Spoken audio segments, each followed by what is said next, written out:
बाकी तो उनमें क्या कहूं, कम से ज्यादा हो सकता है। ये सब हमारे अज्ञान के सूचक है। गुरु महाराज ने कहा ये रत्न है।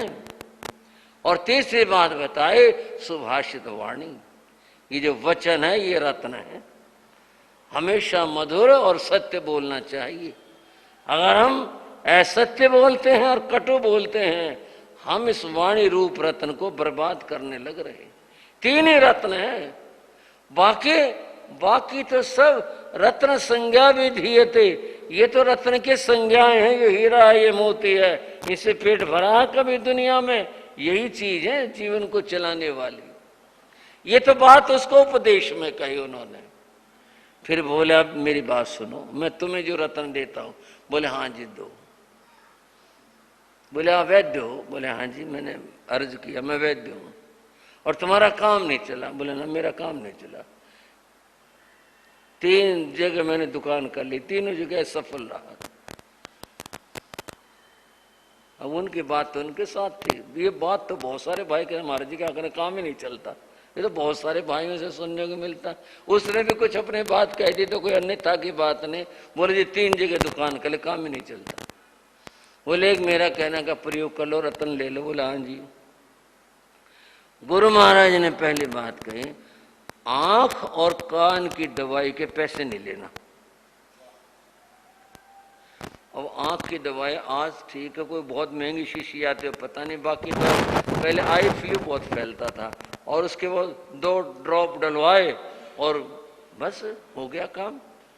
2-3 दिन डाले ठीक होगा। पहले तो आपको पता नहीं, याद है नहीं, हम तो अपने बचपन की बात बताते हैं, सारे गांव में आंख आ गई फ्लू। और एक वैद्य था, उसका काम तो कोई घंटे तक वो बस लोग लाइन में लगते थे, 2-2 ड्रॉप डाले, चलो चलो यूं ही रहती थी। और 2-1 दिन दवा डलवाई, आगे ठीक हो जाती थी। गुरु महाराज बोले आंख के और कान के दवा के पैसे नहीं लेने। बोले अच्छा जी, फिर काम? बोले पहले बात सुन लो, ये पैसे नहीं लेने। अच्छा जी। गुरु महाराज बोले जिसके पास पैसे हो, हाँ जिसके पास पैसे न हो, उस गरीब को बिना दवा दिए नहीं लौटाना। बोले काम कैसे चलेगा? बोले चलेगा, गरीब कोई अगर हो उसको बिना पैसे दवाई दे देना। बेचारा आया तुम्हारे यहाँ पर, उसके पास पैसे नहीं है, दवा को मना नहीं करना। ठीक है। जिस बीमारी का इलाज तुमसे न होता हो, झूठ बोल करके ठीक हो जाएगा, उसको लंबा नहीं करना। अगर हो सकता हो केस लेना, न हो सकता हो हाथ मेरे नहीं और कहीं दिखा लो। अपन नहीं समझ पाए इस केस को, जिसकी तुम्हारे पास दवा ना हो, इलाज ना हो। बोला ये तो ठीक बात है, कर लेंगे। बोले फिर इससे? बोले करके देखो, करके देखो।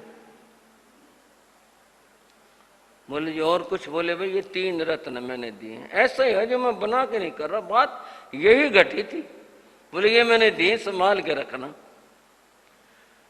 उसको बोलना, आशीर्वाद देना अच्छा लगा। वही महात्मा संत हैं बहुत अच्छे, बात बढ़िया बताते हैं। हर रोज आने लग गया, सत्संग में प्रवचन माने लग गया। दुकान उसने करनी थी, काम और उसे कुछ आता नहीं था, वो देख रहा था। क्या बताऊं, समय की बात, एक पुरानी बस थी, देखो क्या योग बनते, पुरानी बस थी, वो बिकने लग रही थी पुरानी बस। उसने वो बस खरीद ली और बस खरीद के वो बस चलाएगा ना, कुछ नहीं। उसका जो खोखा मिल गया, उस खोखे में दुकान खोल ली। और तो कोई बात बनी नहीं, वो खोखा तो था ही, उसका पुराना ढांचा था, वो ले लिया और उसमें उसने अपने घर के शीशियां, वहां बैठ गया कुर्सी लगा करके। जो कोई आंखों वाला आए ड्रॉप डाले, पैसे नहीं, कोई पैसे नहीं। 4 को जाके कह रहा आंखों में तकलीफ होना, उसके बैच ये पैसे भी नहीं लेता। भाई मेरा तो फायदा भी हो गया। उसके तो लाइन लग गई मरीजों की, और गरीब आदमी भी आने लगे। अब ऐसी महंगी तो कोई दवाई नहीं थी, कोई गरीब आदमी जिसके पास पैसे ना हो तो ले जा भाई, कोई बात नहीं, ले जा दवा ले जा। और जमाना भीड़ का है, उसके भीड़ रहने लगे। बोले भाई इसके हाथ में तो कुछ खास बात लगती है, और अब पैसे वाले भी आने लग गए, पैसे वाले आने लगे तो काम भी चल गए। उस चातुर्मास में उसकी स्थिति ये बनी, उसने एक दुकान ले ली और अपना काम जम गया, उसका काम चलने लग गया और अच्छा चलने लग गया। कई कहें अरे ये तो यूं ही फिरा करता, भाई कमाल, इसने दवाई नहीं दी आज तक और ये तो बड़ा अच्छा काम है। कुछ गुरु का आशीर्वाद, उसके पुण्य का उदय, ऐसी दुकान चली उसकी, तो ऐसी दुकान चली। जिस दिन बिहार हुआ वहां से, उससे पहले दिन लोग थोड़ा सा साधु जनों का कह लो या समाज में आपस में धन्यवाद सा करते हैं, साधुओं के प्रति अभिनंदन के बाद कुछ कहते हैं। गुरु महाराज तो इनको पसंद नहीं करते थे। खैर वो उस दिन लोग कुछ आपस में जी ऐसा रहा, चतुर्मास में बड़ा धर्म ध्यान हुआ। वो बैठा हुआ था, उसे पता नहीं था जैन समाज के नियमों का। वो बोला भाई मैं भी कुछ कह सकता हूं। बोला अभी तू भी को। बोला भाई ये महाराज तो जवाहरात बांटते, उसने भरी सभा में कही। और भाई मैं इनसे 3 रत्न लेके गया, अब जाके देख लो मेरी दुकान के ऊपर खूब अच्छी तरह से रौनक रहती है और खूब दुकान चलती है।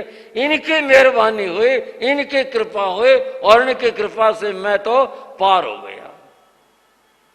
बात कह रहा था जहां गंगा पापम शशि तापम दैन्यम कल्प तरुरारेत, ये 3 बातें सत्संग से सहज प्राप्त हो जाती हैं।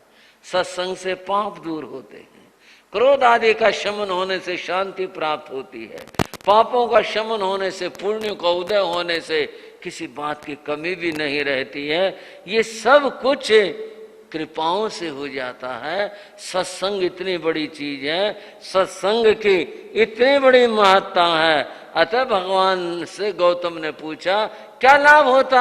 भगवान ने कहा ऐसे संतों की संगति करने से, उनके परिउपासना करने से व्यक्ति को ज्ञान का लाभ प्राप्त होता है और ज्ञान से सारी बातें स्वयं सिद्ध होती हैं, अपने आप से अपने आप सब कुछ हो जाता है। ऐसी अद्भुत बात संतों की महिमा की हुआ करती है। एक और बात कही गई, यह स्नात है शीत तया साधो संगति गंगया, किम तस्य दानई किम तीर्थ है किम तपो भी किमध्वरई। 4 बातें फिर कही गई। जो साधु की संगति करते हैं उनको किम तस्य दानम, दान की फिर क्या अपेक्षा रह गई उसको देने की। इसका अर्थ ये नहीं कि दान का यहाँ निषेध है, निषेध नहीं ये है कि जो सत्संग है उसका इतना बड़ा फल है कि और धर्म क्रियाओं की अपेक्षा ही नहीं रही।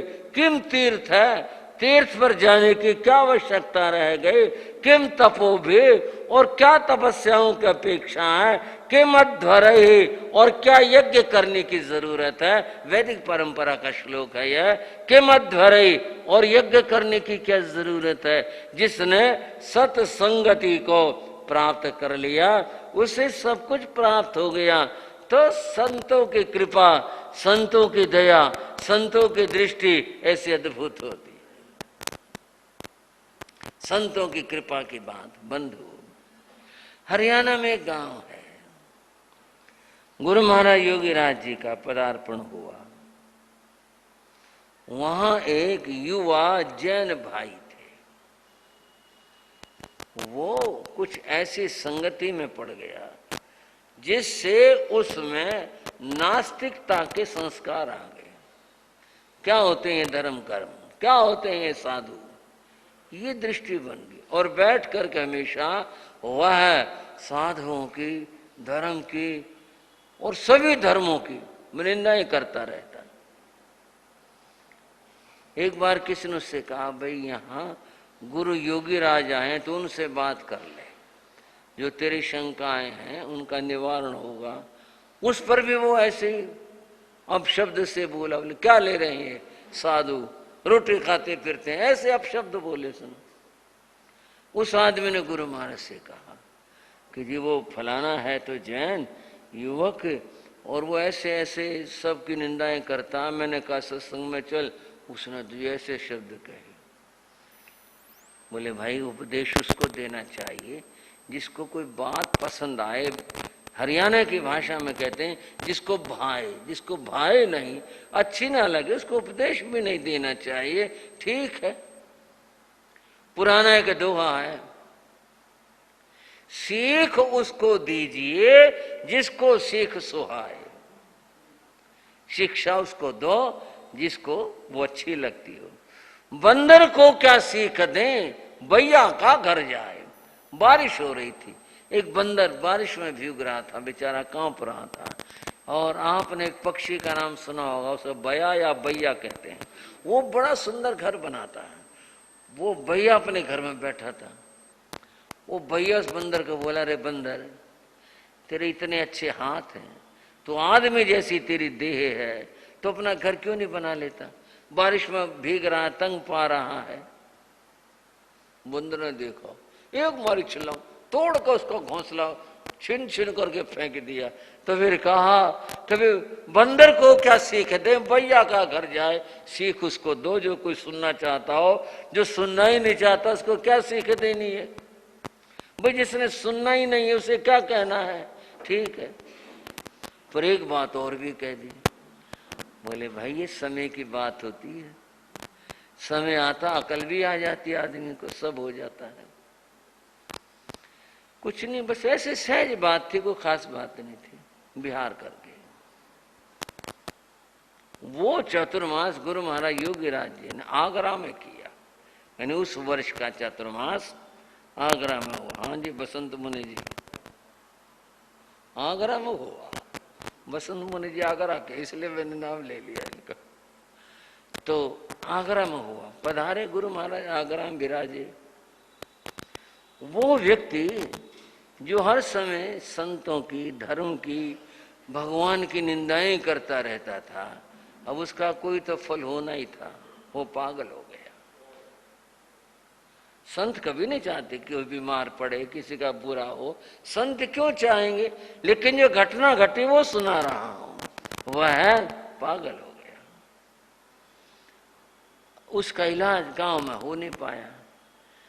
तो पहले ये दो ही ठिकाने प्रसिद्ध थे, एक शहादरा और एक आगरा, जहां, अच्छा जी प्रधान जी, ठीक है ना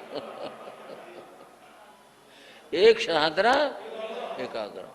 यहाँ मतलब मेंटल हॉस्पिटल थे दोनों जगह पर। वो क्या बात बनी, कैसे? वो आगरा उसको मेंटल अस्पताल में लाए, दाखिल करवा दिया। लेकिन दाखिल वो लाए, करवाने दाखिल नहीं हो पाया। जान पहचान नहीं थी, कुछ नहीं हो पाया। तो जो भाई थे, आखिर परिवार वाले तो जैन थे, वो सहज भाव से दर्शन करने गुरु महाराज के आगे, पता था। गुरु महाराज ने पूछा भी कैसे आए? बोले जी आए क्या, बस खराब मिट्टी हो रही है। क्या बात हो गई? बोले ऐसे ऐसे वो था ना लड़का। बोले हाँ गुरु महाराज जानते हैं, फलाने का लड़का। बोला, बोले जो पागल हो रहे, बहुत बुरी बात हुई है। तो फिर महाराज लाए थे, वहाँ कोई जान पहचान है नहीं। बोले इसमें क्या बात है, इतनी बड़ी बिरादरी है। गुरु महाराज ने प्रधान जी को बुलाया। बोले भाई अपने श्रावक हैं, इनकी ज़रूरत है। बोले अच्छा महाराज। उसने किसी और को फ़ोन किया, जैसे भी किया, साथ जाकर उनका प्रबंध करवा दिया, जो भी उनको दाखिल होना था जैसे था। और वो दर्शन करने आते, गुरु महाराज पूछ ले भाई कोई दिक्कत तो नहीं किसी बात की? किस तरह? बोले नहीं जी ठीक है। हफ्ता 10 दिन रहे, दिमाग ठीक हो गया, इलाज हो गया। वहाँ से छुट्टी हुई, चलने लगे। हाँ इस बीच गुरु महाराज मंगल पाठ सुनाने गए। उसको जब गए, उसने देखा, पता तो था ही भाई संतों ने जो है उन्होंने दाखिल करवाया मेरे को, बाकी तो दाखिला नहीं मिल रहा था। चलो उसने वंदना भी करी। वहां से जब चले तो स्टेशन की ओर जाने लगे। वो बोला भाई गुरु के दर्शन करके चलेंगे, गुरु के दर्शन। वो दुख लग रहा, ये सूरज किधर से निकला भाई? गुरु के दर्शन करके चलेंगे। बोले चलो भाई। गए, वहां आए, स्थानक में उसने वंदना करी, बड़ी कृतज्ञता से बोला कि जी आज मैं ठीक हूं, आपकी कृपा से आज मैं ठीक हूं, और शरीर से भी ठीक हूं, यानी दिमाग से ठीक हूं, और मेरा मन भी ठीक हो गया। मुझे आज पता चला कि साधु गुरु कितने काम के होते हैं। उसने कहा मुझे अब पता चला कि ये साधु और गुरु कितने काम के होते हैं। आपने तो मेरी जिंदगी बचा ली, आपने तो मेरा सुधार कर दिया, मेरा शरीर भी दिमाग भी ठीक हो गया, मेरा मन भी आपके दर्शन करके ठीक हो गया। बंधुओं, आपको लगेगा ये बात थोड़ी सी सुमार सी थी, पर आपको बता रहा हूं इतना भक्त बना वो लड़का, साधुओं को दूर तक विहार करवा के आता और छोड़ के आता, लेने के लिए जाता और आहार पानी की बड़ी सेवा करता। और जब कभी जिक्र चलता बोले योगीराज ने मेरी जिंदगी बना दी, मेरे गुरु हैं, योगीराज की कृपा हो गई। संत की कृपा ऐसी ही हुआ करती है। संत के दर्शन का लाभ भगवान ने कहा ज्ञान की प्राप्ति होती है, और ज्ञान से पाप दूर होते हैं, ताप दूर होता है, और ज्ञान से तृष्णा शांत होती है तो दरिद्रता दूर होती है। सब कुछ संत दर्शन से प्राप्त होता है। ऐसे गुरु योगीराज थे, इनके चरणों में कोटि कोटि वंदन नमन करते हैं। न जाने कितने लोगों का उन्होंने उद्धार किया अपनी कृपाओं से, कैसे सुधार हुआ और मिलकर बोलेंगे।